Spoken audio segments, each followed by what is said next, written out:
बहुत दूर एक जादुई जंगल में एक खूबसूरत परी रहती थी जिसका नाम लीना था। लीना को सफ़र का बहुत शौक था। वो हमेशा नई जगहों की तलाश में रहती थी। इसके पर चांदी के थे जो सूरज की रोशनी में चमकते थे, और वो बादलों पर सवार होकर दुनिया भर का सफ़र करती थी। हर सुबह लीना अपने जादुई थैले में शिफा देने वाली जड़ियाँ और खूबसूरत फूल रखती और एक नए सफ़र पर रवाना हो जाती। एक दिन जब लीना ऊंचे पहाड़ों के ऊपर से गुजर रही थी तो उसने नीचे एक शानदार बादशाहत देखी। लेकिन अजीब बात यह थी कि शहर की गलियों में एक भी औरत नजर नहीं आ रही थी। लीना ने हैरान होकर सोचा, ये क्या बात है, यहाँ की औरतें कहाँ गईं? वो जमीन पर उतरी और एक बूढ़े आदमी से पूछा। बूढ़े आदमी ने अफसोस भरी सांस ली और कहा, ए नेक परी, हमारी बादशाहत पर एक मनहूस वबा का साया है। 3 साल पहले एक बीमारी फैली जिसकी वजह से तमाम औरतों के बाल झड़ गए। शर्म के मारे वो अपने घरों में छुप गई हैं। हमने हर इलाज आजमाया मगर कुछ फायदा नहीं हुआ। अब तो सबने उम्मीद छोड़ दी है। ये सुनकर लेना का दिल भर आया। वो बोली, मुझे यकीन है कि इस बीमारी का इलाज मौजूद है। मैं ज़रूर कोई रास्ता निकालूंगी। इसने अपनी जादुई किताब निकाली जिसमें हर बीमारी का इलाज लिखा था।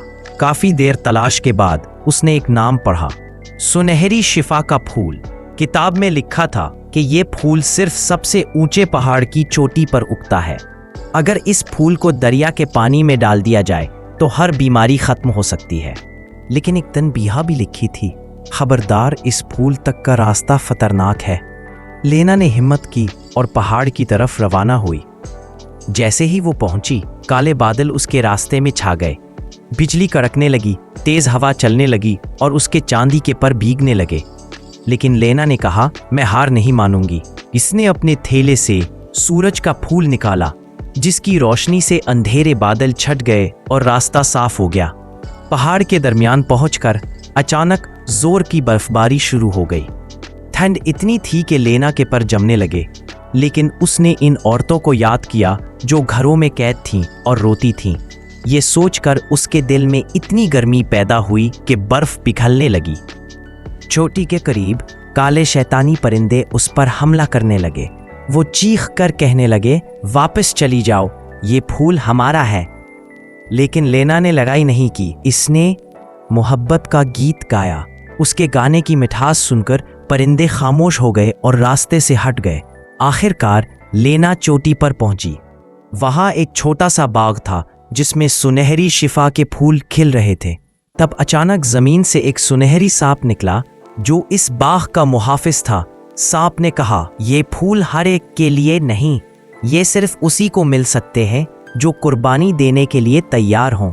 लेना ने बगैर डरे कहा, मेरी नीयत साफ है, मैं सिर्फ मदद करना चाहती हूँ। सांप मुस्कुराया और बोला, जान एक परी, तेरा दिल उन फूलों से भी ज्यादा पाक है। लेकिन जैसे ही लेना वापस उतरने लगी, आसमान पर एक स्याह साया छा गया। ये वही बदकिरदार जादूगरनी थी जिसने बरसों पहले बादशाहत पर यह जादू किया था। जादूगरनी चिल्लाई, मेरा जादू कोई नहीं तोड़ सकता। लेकिन लेना ने हिम्मत नहीं हारी। उसने शिफा के फूलों की रोशनी फैलाई और एक जादुई दायरा बनाया। फूलों की खुशबू और रोशनी से जादूगरनी कमज़ोर होने लगी और चीखती हुई हवा में गायब हो गई। लेना वापस बादशाहत में आई और सब औरतों को बाहर बुलाया। पहले तो वो डरती रहीं, मगर लेना की नेकी देखकर सब बाहर आ गईं। उसने सुनहरी फूलों को दरिया के पानी में डाला और चंद जादुई अल्फाज कहे। पानी सुनहरी रंग का हो गया और उससे खुशबू आने लगी। जब औरतों ने ये पानी अपने सर पर डाला तो फौरन नए बाल उग आए, लंबे, चमकदार और रेशम जैसे नर्म। पूरी बादशाहत में खुशी की लहर दौड़ गई। औरतें गाने लगी, बच्चे हंसने लगे और बेटियों को देखकर खुश हुए। बादशाह ने लेना का शुक्रिया अदा किया और कहा, ए नेक परी, तुम हमारी निजात दहिंदा हो, जो चाहो इनाम मांगो। लेना मुस्कुराकर बोली, आप सब की खुशी ही मेरा इनाम है। मैं तो मुसाफिर हूँ और मेरा काम मदद करना है। अगली सुबह लेना ने अपने चांदी के पर फैलाए और नए सफर के लिए तैयार हो गई। पूरा शहर उसे अलविदा कहने आया।